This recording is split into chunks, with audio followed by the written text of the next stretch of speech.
हुकूमत जेका आई आहे वो चए थी त तव्हां हिकिड़ी डिसऑर्डर ऐं अहिड़ी नाअहली जी तारीख़ छॾे विया हो जेको हाणे संभालणु मुश्किल आहे ऐं तव्हां महांगाई जो तूफ़ान छॾे विया हो, तव्हां इन्फ्लेशन छॾे विया हो, तव्हां अनकंट्रोल डॉलर छॾे विया हो, तव्हां पेट्रोल प्राइज़िस जेका घटि कयूं हुयूं हिकिड़ो वॾो बर्डन तव्हां सब्सिडी जे रूप में छॾे विया हो, त हीअ तव्हां छा करे विया हो? तव्हां हिकिड़ो त मूंखे इहो ॿुधायो त हुकूमत आई कहिड़ी आहे? इहा हुकूमत आहे, इहो ग़ुलामनि जो हिकिड़ो टोलो आहे, इहो गद्दारनि जो हिकिड़ो टोलो आहे, इहो एजेंटनि जो हिकिड़ो टोलो आहे जेके अची वेठा आहिनि। अॼु ताईं हुकूमत ठही कोन्हे, जेके ठाहिण वारा बि शर्मिंदा आहिनि ऐं वज़ीर ठहण वारा बि शर्मिंदा आहिनि। वज़ीर आज़म पाण अॼु ताईं ट्विटर अकाउंट ते लिखियलु आहे सीएम शहबाज, माना क्राइम मिनिस्टर शहबाज। ॻाल्हि इहा आहे त कीअं आया हिकिड़े 3 ॾींहंनि में त डॉलर बि हेठि वियो, स्टॉक बि थी, घणनि तारीफ़ बि कई। अॼु 190 में बि डॉलर न पियो मिले, स्टॉक वरी वापसि हली वई।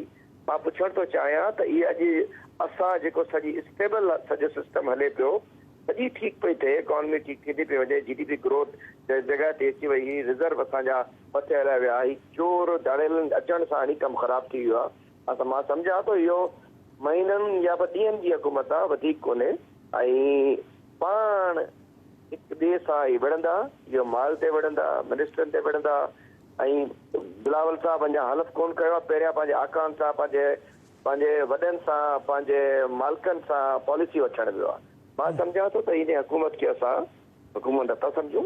इहो हिकिड़ो हुकूमत जे नाले ते हिकिड़ो टोलो आहे जेको मुल्क खे बर्बादु करण लाइ आयो आहे, जेको हिकिड़ी बैरूनी साज़िश जे नतीजे में थियल हुकूमत जे बैरूनी एजेंडा ते आयो आहे। ऐं असां सम्झूं था जेकॾहिं इहो असां छॾियो हुयो, ख़राबु छॾी हालत वई विया हुजूं, इहो किरोड़े माण्हू न ॿाहिरि निकिरनि हा। अॼु सॼी दुनिया में पाकिस्तानी ऐं मुस्लमान हिकिड़ी आवाज़ थी आहिनि।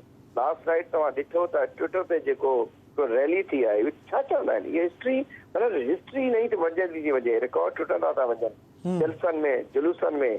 अॼु शाम मीनारे पाकिस्तान ते तव्हां ॾिसंदव, अॼु शाम इन्हनि जो मुंहुं मां सम्झां थो अछो थी वेंदो जॾहिं इहो अॼु राति जो पब्लिक ॾिसंदा।